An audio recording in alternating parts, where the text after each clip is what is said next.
എന്തുകൊണ്ട്? ഒരു നഖം മുറിക്കുന്നത് പുണ്യമാണെന്ന് ഇസ്ലാം പഠിപ്പിച്ചു. നബിദിനം കഴിക്കുന്ന പുണ്യമെന്ന് പഠിപ്പിച്ചില്ല. റോട്ടിൽ നിന്ന് കല്ല് നീക്കൽ പുണ്യമാണ് എന്ന് ഇസ്ലാം പഠിപ്പിച്ചു. നബിദിനം കഴിക്കൽ പുണ്യമാണെന്ന് ഇസ്ലാം പഠിപ്പിച്ചില്ല. പുഞ്ചിരിക്കുന്നത് സദക്കയാണെന്ന് ഇസ്ലാം പഠിപ്പിച്ചു. നബിദിനം കഴിക്കുന്നത് സദക്കയെന്ന് ഇസ്ലാം പഠിപ്പിച്ചില്ല. മനസ്സിലായോ? കുറച്ച് ഗൗരവപ്പെട്ട കാര്യം, കുറച്ച് ഗൗരവപ്പെട്ട കാര്യം. എന്നാലും ചെങ്ങായി അത്ര പറഞ്ഞാള് എന്ന് തോന്നണ്ട കേട്ടോ. അതിൽ കൂടുതൽ ഉദാഹരണം ഉണ്ടെങ്കിൽ ഞാനതും പറയും. അള്ളാന്റെ ദീനിന് വേണ്ടി എന്തും പറയും. ദീനിന് വേണ്ടി നിങ്ങൾക്ക് വേണ്ടി ഒന്നും പറയില്ല. നിങ്ങൾക്ക് ഒരാൾക്ക് വേണ്ടി പറയില്ല. അതിനെ കിട്ടിയില്ല. ഞാൻ പറഞ്ഞ മനസ്സിലാവുന്നുണ്ടോ? പറയുന്ന കാര്യങ്ങൾ മനസ്സിലാകുന്നുണ്ടോ? അപ്പൊ റസൂലുള്ളാഹി സ്വല്ലല്ലാഹു അലൈഹി വസല്ലം, നിങ്ങൾ നോക്കുക, അത്ഭുതവും ആശ്ചര്യവുമായ കാര്യം, പ്രവാചക തിരുമേനിയോ ഉത്തമ തലമുറയിൽപ്പെട്ട ആളുകളോ ഇങ്ങനെ ഒരു ആഘോഷം ആഘോഷിച്ചോ ചെയ്തുവോ? ഇല്ല. എന്തെല്ലാം കാര്യങ്ങൾ പുണ്യമായി നബി കരീം സ്വല്ലല്ലാഹു അലൈഹി വസല്ലം പഠിപ്പിച്ചു. ആ പുണ്യത്തിലെ ഏതെങ്കിലും ഒരു സന്ദർഭം ഹദീസുകളായ ഹദീസ് ഗ്രന്ഥങ്ങളിൽ എവിടെയെങ്കിലും റസൂലിന്റെ ജന്മദിനം പുണ്യമാണ് എന്ന് രേഖപ്പെടുത്തിയിട്ടുണ്ടോ? ഇല്ല. എവിടെയെങ്കിലും നമുക്ക് കാണാൻ കഴിയുമോ? ഇല്ല. അല്ലേ? ഇല്ല എന്നുള്ളതാണ് സത്യം. എങ്കിൽ എന്തുകൊണ്ട് മുസ്ലിം ഉമ്മത്ത് എത്രത്തോളം എന്നറിയോ? നമ്മൾ മനസ്സിലാക്കണം. ലൈലത്തുൽ ഖദറിന്റെ രാത്രി നിങ്ങൾക്ക് എല്ലാവർക്കും അറിയില്ലേ? അറിയില്ലേ? ലൈലത്തുൽ ഖദറിന്റെ രാത്രിയോളം പുണ്യമായ ഒരു രാത്രി മുസ്ലിം ലോകത്ത് വേറെയുണ്ടോ? ഉണ്ടോ? ഉണ്ടോ? ഉണ്ടോ? ലൈലത്തുൽ ഖദറിനേക്കാൾ പുണ്യകരമായ ഒരു രാത്രി ഈ ഭൂമുഖത്ത് വേറെയുണ്ടോ? ഉണ്ടോ? ഇല്ല. നിങ്ങൾ ആരെങ്കിലും കേട്ടിട്ടുണ്ടോ? ഈ സദസ്സിലെ ആരെങ്കിലും കേട്ടിട്ടുണ്ടോ? ഈ സദസ്സിലെ ആരെങ്കിലും ദീനീപരമായി പഠിച്ചിട്ടുണ്ടോ? അത് ഉണ്ടോ? ഇല്ല. എന്നാൽ സഹോദരങ്ങളെ, ഞാൻ നിങ്ങൾക്ക് ഏറ്റവും ലേറ്റസ്റ്റ്, ഇത് പൂങ്കാവനം എന്ന് പറയുന്ന ഒരു പ്രസിദ്ധീകരണമാണ്. പറയാതിരിക്കാൻ വയ്യ. ഇതെന്തിനാ എടുത്തു കാണിക്കുന്നത്? നിങ്ങൾക്ക് സ്വർഗം കിട്ടാൻ, നിങ്ങൾ നരകത്ത് പോകാതിരിക്കാൻ, ഈ ജാതി വായിക്കാതിരിക്കാൻ, ഈ ജാതിയുടെ വരിക്കാരാവാതിരിക്കാൻ കേട്ടോ. അള്ളാഹുൽ ഭൂമിയിൽ ചെയ്യുന്ന ഏറ്റവും വലിയ കരുണ സുന്നിയാകാതിരിക്കുക എന്നുള്ളതാണ്. ഒരു മനുഷ്യനോട് അള്ളാഹ് കാണിക്കുന്ന ഏറ്റവും വലിയ കാരുണ്യം APK സുന്നിയാകാതിരിക്കുക എന്നുള്ളതാണ്.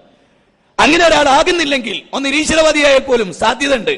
കാരണം പിന്നെ തൗഹീദ് സ്വീകരിച്ചോ വേറോട്ടും പോകില്ല. പക്ഷെ സുന്നിയാകാതിരിക്കുക. കാരണം നിരീശ്വരവാദിയായ കാഫറിന്റെ ശിക്ഷയുള്ളൂ, മുശ്രിക്കിന്റെ ശിക്ഷയല്ല. മുശ്രിക്കിന്റെയും കാഫറിന്റെയും കൂടെ ശിക്ഷ ഒരേ സമയം അനുഭവിക്കുക സുന്നിയായാൽ. ക്ഷമിക്കണം. ഹക്കും സത്യവും മാത്രമാണ് പറയുന്നത്. നിങ്ങൾക്ക് ഉൾക്കൊണ്ടാലും ഇല്ലെങ്കിലും, നിങ്ങൾ അംഗീകരിച്ചാലും ഇല്ലെങ്കിലും. നിങ്ങൾ കേട്ടോളൂ, ഈ പുസ്തകം മൗലിദ് ആഘോഷവും ആചാരങ്ങളും, നാട്ടാചാരം ശരിയും തെറ്റും എന്ന് പറഞ്ഞിട്ട് ഒരു ബാക്കവിയുടെ ലേഖനമാണ്. മുഹമ്മദ് ബാക്കവി എന്ന് പറയുന്ന ഒരു ബാക്കവിയുടെ ലേഖനം. ഇതിൽ കാണാം, പുണ്യരാവുകളിൽ കർമ്മങ്ങൾ അധികരിപ്പിക്കൽ പ്രത്യേകം നിർദ്ദേശങ്ങളുണ്ട്. രാവുകളിൽ ഏറ്റവും പുണ്യമുള്ള രാവ് നബി ജനിച്ച രാവാണ്. നിങ്ങൾ ആലോചിക്കണം. തെളിവൊന്നുമില്ല. ഖുർആന് തെളിവില്ല, ഹദീസിന് തെളിവില്ല. ഇവർക്ക് തെളിവ് വേണ്ട, നാവിന്റെ നീളമാണ്. അതൊരു പക്ഷേ ഒരു 80 കിലോമീറ്റർ ഒക്കെ ഉണ്ടാവും. ആ നീളത്തിനനുസരിച്ചുള്ള വാക്കുകളാണ് ഈ പറയുന്നത്. നിങ്ങൾ ആലോചിച്ചു നോക്കണം, എന്താ പറയുന്നത്? രാവുകളിൽ വെച്ച് ഏറ്റവും പുണ്യം നബി ജനിച്ച രാവാകുന്നു എന്നാണ്. ഇസ്ലാം പഠിപ്പിച്ചിട്ടില്ല, ഖുർആൻ പഠിപ്പിച്ചിട്ടില്ല, ഹദീസ് പഠിപ്പിച്ചിട്ടില്ല, മുഹദ്ദിസീങ്ങൾ ഒരാളും പഠിപ്പിച്ചിട്ടില്ല, മദ്ഹബിന്റെ ഇമാമിങ്ങൾ പഠിപ്പിച്ചിട്ടില്ല. ലോകത്ത് ഈമാനുള്ള, ഇഖ്ലാസുള്ള, ഇസ്ലാം മനസ്സിലായ ഒരാളും പഠിപ്പിച്ചിട്ടില്ല എന്നുള്ളതാണ് ഈ വിഷയത്തിലെ വസ്തുത. നിങ്ങൾ മനസ്സിലാക്കണം. അത്ഭുതമാണ് ഈ സമുദായത്തിന്റെ അവസ്ഥ. നിങ്ങൾ ആലോചിച്ചു നോക്കൂ. ഇനി നോക്കൂ, ഇമാം കസ്തല്ലാനി പറയുന്നു, നബി സല്ലല്ലാഹു അലൈഹി വസല്ലം ജനിച്ച രാത്രിയാണല്ലോ നാം പറയുന്നത്. അപ്പോൾ ലൈലത്തുൽ ഖദറിനാണോ നബി ജനിച്ച രാത്രിക്കാണോ കൂടുതൽ പുണ്യമുള്ളത് എന്ന് നീ ചോദിച്ചാൽ 3 കാരണങ്ങൾ കൊണ്ട് ലൈലത്തുൽ ഖദറിനേക്കാൾ ശ്രേഷ്ഠത നബി ജനിച്ച രാത്രിക്കാണെന്ന് ഞാൻ മറുപടി പറയും. കണ്ടോ? ധിക്കാരിയായ ഒരു മനുഷ്യൻ, ഖുർആൻ പഠിക്കാത്ത ഒരു മനുഷ്യൻ, വിശുദ്ധ ഖുർആൻ ഇന്നാ അൻസൽനാഹു ഫീ ലൈലത്തുൽ ഖദർ, ലൈലത്തിൻ മുബാറകത്തിൻ എന്നൊക്കെ സൂറത്ത് ദുഖാനിൽ അല്ലാഹു പറഞ്ഞിട്ടുള്ള 44-ാം അധ്യായം 1 മുതൽ 2 വരെയുള്ള വചനം വായിച്ചു നോക്കൂ. അവിടെ ആയത്തിനെ വിശദീകരിച്ചുകൊണ്ട് ലോകത്തുള്ള മുഴുവൻ ആളുകളും, അള്ളാഹുവിന്റെ റസൂലിന്റെ അനുയായികൾ, സഹാബികൾ, മദ്ഹബിന്റെ ഇമാമിങ്ങൾ, അവരാരും റസൂലിന്റെ ജന്മത്തെക്കാളും, അല്ലെങ്കിൽ റസൂലിന്റെ ജന്മമാണ്, നബി ജനിച്ച ദിനമാണ്, ആ രാത്രിയാണ് ലൈലത്തുൽ ഖദറിന്റെ രാത്രിയേക്കാൾ എല്ലാം കൊണ്ടും 3 കാരണങ്ങളാണ് ഉള്ളതും എന്ന് ദീന് പഠിച്ച ഒരാളും പറഞ്ഞിട്ടില്ല, ഇസ്ലാം പറഞ്ഞിട്ടില്ല. തെറ്റായ ധാരണയാണ്. ലോകത്തിലെ ഏറ്റവും വലിയ തെറ്റിദ്ധരിപ്പിക്കലാണിത് എന്ന് നിങ്ങൾ മനസ്സിലാക്കണം. ഖുർആൻ ഉദ്ധരിച്ചോ ഇയാള്? ഇല്ല. ഹദീസ് ഉദ്ധരിച്ചോ ഇയാള്? ഇല്ല. സഹാബികളുടെ ഉദ്ധരിച്ചോ ഇയാള്? ഇല്ല. അയാളുടെ ഊഹമാണ്. ഊഹത്തിന് ഇസ്ലാമിൽ സ്ഥാനമില്ല. മതത്തിൽ ഇസ്ലാമിൽ ഊഹത്തിന് സ്ഥാനമില്ല. മതത്തിൽ എന്ന് നിങ്ങൾ മനസ്സിലാക്കണം. സഹോദരങ്ങളെ, ഞാൻ വെറുതെ കോപിക്കുകയല്ല. അള്ളാഹുവിന്റെ ദീനിനെതിരെ മുസ്ലിം പണ്ഡിതന്മാർ ഇറങ്ങിത്തിരിക്കുമ്പോ ജൂതന്മാരെ പോലെ നമ്മൾ വളരെ ഗൗരവമായി മനസ്സിലാക്കൂ. ഇസ്ലാമിനെ പൊളിക്കാൻ ഉള്ളിലൂടെയും പിന്നിലൂടെയും വലതുഭാഗത്തുകൂടെയും ഇടതുഭാഗത്തുകൂടെയും ഇസ്ലാമിന്റെ ശത്രുക്കൾ വളരെ അത്യുദ്ധാനം ചെയ്യുന്ന ഈ ഒരു കാലഘട്ടത്തിൽ നമ്മുടെ കൂടെ ജീവിക്കുന്ന, നമുക്ക് ഇമാമ നിൽക്കുന്ന ഒരു മുസ്ലിയാരാണ് ഇസ്ലാമിന്റെ ഏറ്റവും വലിയ ശത്രു എന്ന തിരിച്ചറിവ് ഇനിയുള്ള കാലഘട്ടത്തിലെങ്കിലും നമുക്കുണ്ടാകണം. അല്ലെങ്കിൽ നമ്മുടെ സ്വർഗം വിദൂരമാണ്, നമ്മൾ നരകത്തിന്റെ ആളുകളായി പോകും. ഇത് ജാഗ്രതയോടെ നിങ്ങൾ കാണണം എന്നാണ് എനിക്ക് പറയാനുള്ളത്. സഹോദരങ്ങളെ, ഇനി ഇതിൽ അത്ഭുതം എന്താണെന്നറിയുമോ? ഏറെ അത്ഭുതമായ കാര്യം എന്താണെന്നറിയുമോ?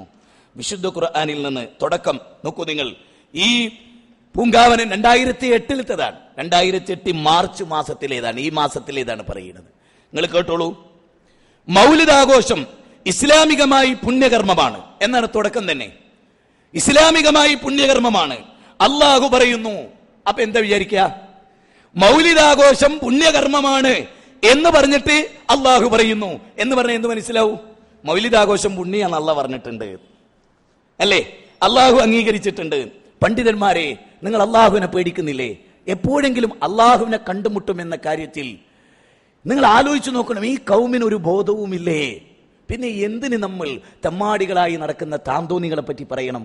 ഖുർആനുണ്ട്, സുന്നത്തുണ്ട് എന്ന് വിചാരിക്കുന്ന ഇവർ അള്ളാഹിനെ കണ്ടുമുട്ടുന്നതിനെ കുറിച്ച് പ്രതീക്ഷിക്കുന്നില്ല. എന്ന ലിഖായിനെ ഈ പുരോഹിതന്മാർ പ്രതീക്ഷിക്കുന്നില്ല. നിങ്ങൾ ആലോചിച്ചു നോക്കൂ.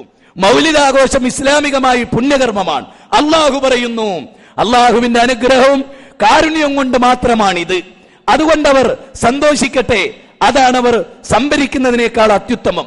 സൂറത്ത് യൂനിസിൽ 57-ാമത്തെ ആയത്താ ഉദ്ധരിച്ച്. 58-ാമത്തെ ആയത്ത് എന്താ? സൂറത്ത് യൂനിസിൽ 58-ാമത്തെ ആയത്ത് അത് എന്നാ പറഞ്ഞ്.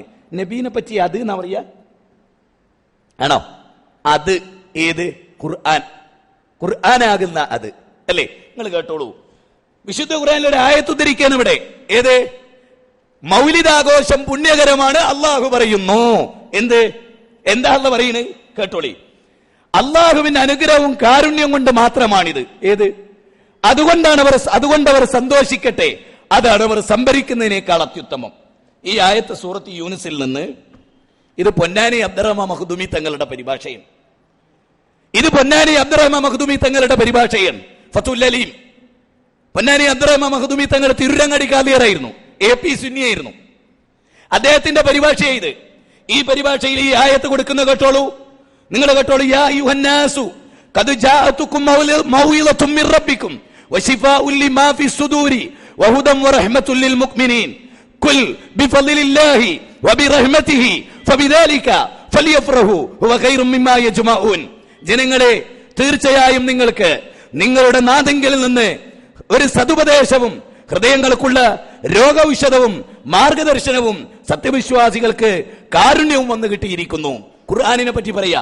യാ അയ്യുഹന്നാസു ഖദ് ജാഅതുകും മൗഇളതും മിർ റബ്ബികും. ആ ഖുർആനിനെ പറ്റി പറയാ. എന്നിട്ട് തൊട്ടതായി പറയാ ഖുൽ ബിഫളില്ലാ. അത് പറയുക അള്ളാഹുവിന്റെ അനുഗ്രഹമാണത്. വബിറഹ്മതിഹി, അത് അള്ളാഹുവിന്റെ കാരുണ്യമാണ് കേട്ടോ. കാരുണ്യം കൊണ്ടാണ് അത് വന്നു കിട്ടിയിട്ടുള്ളത്. അതിനാൽ അത് ലഭിച്ചവർ സന്തോഷിക്കട്ടെ. അത് ലഭിച്ചവർ, റസൂലിനെ പറ്റി അത് ലഭിച്ചവർ എന്ന് പറയോ? നിങ്ങൾ ചിന്തിക്കണം. റസൂലിനെ പറ്റി അത് എന്ന് പറയോ? ലോകത്ത് അത് ബി എന്നാണ്. ഫബിദാലിക ബി, ഖുർആൻ കൊണ്ട്, റസൂലിനെ കൊണ്ട് എന്നല്ല, ഖുർആൻ കൊണ്ട് അവർ സന്തോഷിക്കട്ടെ. എന്നിട്ട് വ്യാഖ്യാനം കേൾക്കണം നിങ്ങൾ. വിശുദ്ധ ഖുർആൻ അള്ളാഹുവിങ്കിൽ നിന്നുള്ള സതുപദേശമാണ്. ഹൃദയത്തിലുള്ള സത്യനിഷേധവും കാപട്യവും സംശയം തുടങ്ങിയ രോഗങ്ങൾക്കുള്ള സിദ്ധൌഷധമാണ്. സന്മാർഗദർശനമാണ്. സത്യവിശ്വാസികൾക്കുള്ള കാരുണ്യമാണ്. അള്ളാഹുവിന്റെ മഹത്തായ അനുഗ്രഹവും കാരുണ്യം കൊണ്ട് നമുക്കത് ലഭിച്ചിട്ടുള്ളത്. ഏത്?